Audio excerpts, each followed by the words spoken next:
What's YouTube? Happy Monday to all my hackers. Hopefully you're all having a good day today. Now today is going to be the third day of daily uploads. If you missed day number 2, a link to that will be in the top left hand corner of the video. As you can see, it's going to be a UU battle against JustaBomb. Now this battle is about a month old, so if I forget some plays that I make, I do apologize for that.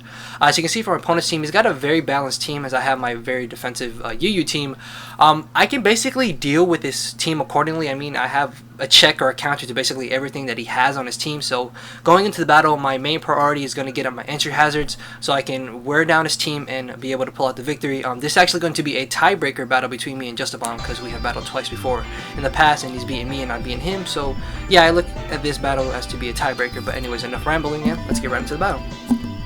Alright, so I'm going to be leading off with my Rotom, as my opponent will be leading off with a Swampert. Now, right off the bat, I decided to go for the Hidden Power Grass on the off chance that maybe he thought I would be scared out by the Scald or Waterfall, and he could get up his rocks for free. That way, I could surprise him with the Hidden Power Grass and easily Oko him. Unfortunately, that's not the case, and I guess he saw that coming, which means he's going to get a free switch on the Zapdos, and for some stupid reason, I bring in my Coffin on the Zapdos. Not really sure why. I guess maybe thinking that if he is a substitute set, then my Nightshade will be able to break the sub. But yeah, anyways, because he went for the Thunderbolt, I know he's gonna go for another one. Sorry, and I can get a free switch out to my Nidoqueen, and because he doesn't have a Rapid Spinner, I know I can get on my Stealth Rocks, not worrying about them being spun away, as he gets a free switch back on the Swampert. Now, because he brought it in, I'm thinking that hey, he's going to go for the rocks, right? So I can get a free switch out into my Manshell, go for Fake Out, U-turn, and all that, and get out of there, right? No, he ends up annihilating me with the Waterfall, and the only time I ever see Swampert run Waterfall is when they're offensive and have Choice Band, so I know the Swampert will be Choice Banded. But now I can get a free switch onto my Roserade, scare him out and get up a free layer of spikes. As the following turn, he's going to bring the Bronzong, thinking he would just go for his rocks. I get a switch out to my Blastoise, but it turns out to have the Light Screen, which means he's not going to be carrying leftovers. So if I am able to burn him later on in the battle, I don't have to worry about him getting any recovery back, which means it will be a lot easier for me to wear him down. So he is fearing the Scald, and he ends up bringing the Roserade. As this turn, I don't want to take a Giga Drain or a Sleep Powder, so I'm actually going to switch into my Coffin, basically a Sleep Powder, because I am a Rest Talk set, and he ends up getting a layer of spikes, which means he's not going to be carrying Sleep Powder, so that's something I don't have to worry about later on in the battle. And I do decide to stay in, and I actually do predict the switch out into the Zapdos, and I'm actually going to go for the Will-O-Wisp.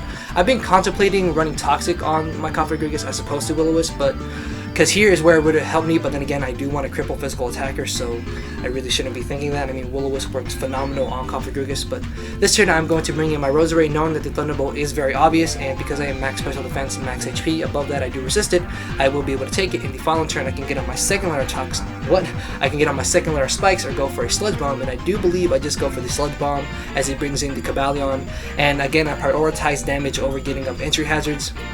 Even though, yes, the spikes don't affect Zapdos, still the rest of his team, well, a good majority of his team will still be affected by it.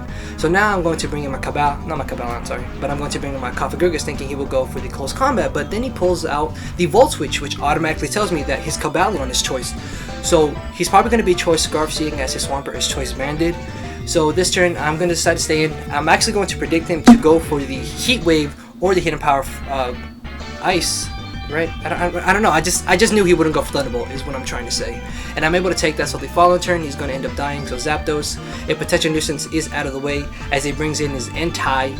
The E is supposed to come before the I. But yeah, anyways, I don't want to take a Flare Blitz to the face, so I'm going to switch into my Blastoise. But then he pulls out the Will-O-Wisp, which is like, what? And then I don't see any leftovers, so maybe he's choiced with Will-O-Wisp, and if you heard a vibration, that was Rich texting me. Hi, Rich. Yeah, anyways, now I'm just going to stay in, and I'm just going to go for the Scald, because I didn't see leftovers.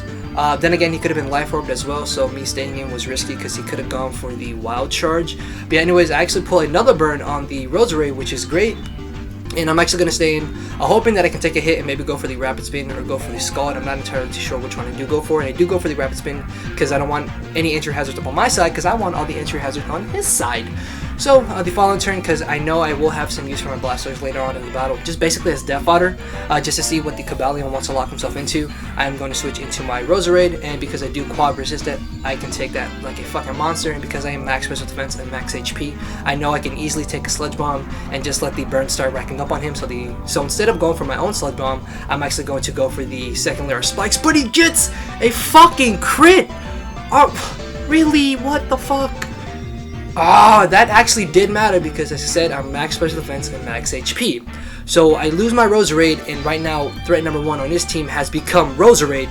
So I'm gonna bring in my Nidoqueen, and then he pulls out the Sleep Powder, and For those of you who don't know, spikes and sleep powder on Roserade is illegal, but luckily for me, I'm able to get the first turn wake, and at this point I told him on the stream that, hey, you can't have those two moves together, so instead of going for sleep powder, he's just going to go for a Giga Drain, and I'm going to be able to finish him off with the Ice Beam. So I guess in the long run, having sleep powder didn't matter, but now my Nidoqueen is at a lot less HP than it should be at. So it's going to bring in the Swampert, and this is where my Blastoise being saved will serve purpose to me, because I can send him in as death fodder just to see what he wants to lock himself into. And because I'm faster than him, I'm actually going to bring in my Rotom, and again, I make the dumb play and I go for the Hidden Power Grass when I should have gone for the Volt Switch. And as you're going to see, the 2 layers of spikes and stealth rocks are going to knock this Arcanine down to the point where 2 hidden power grasses will be able to finish him off. Now, when do you ever see hidden power grass ever take out Arcanine? Never, never.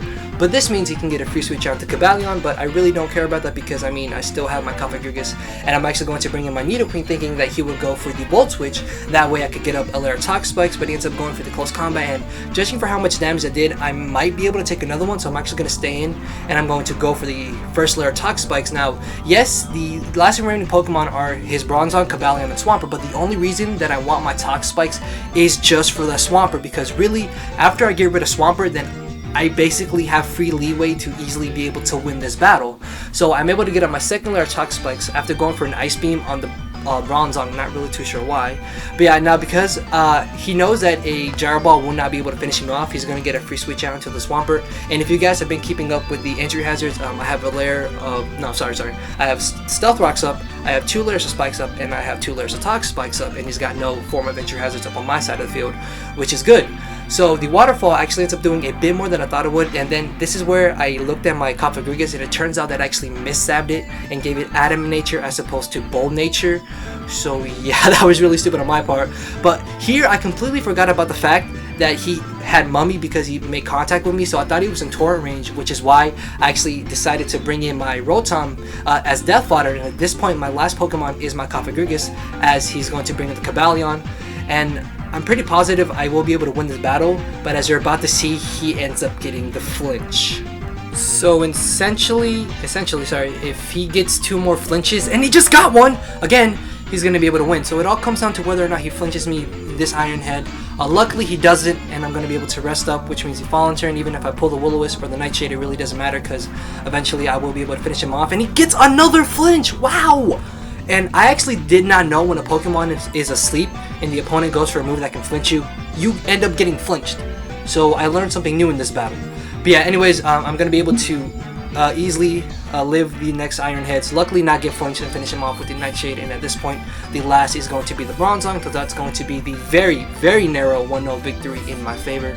So if you guys did enjoy the battle, make sure to leave a like, leave a comment, subscribe to see more content. And I'm still going to continue my daily uploads for this week, so expect a new video up tomorrow, guys. With that, I do believe I am out of here. Later.